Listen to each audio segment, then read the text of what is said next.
उसके बाद चोरी हो ताकतवर चोरी के बाद उसी को बच्चा क्या करते हैं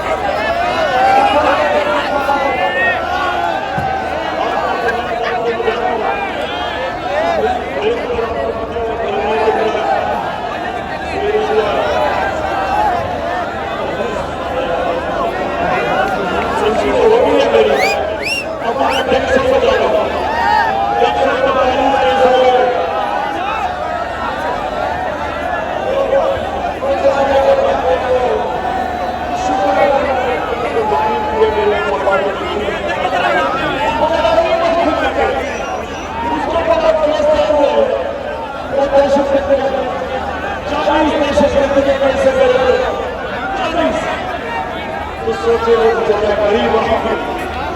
उसको उसकी जमीन पे कब्जा करना कुछ भी हो उसको अगर केस आएगा वो सारी जिंदगी बेचारा करना लगाता है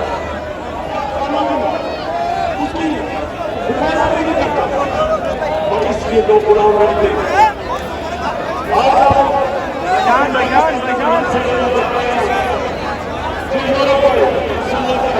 जो पाकिस्तानी मुल्क से बाहर गए हैं उन मुल्कों में जो हकीकी जमहूरियत है और हकीकी आजादी है पूछिए उनसे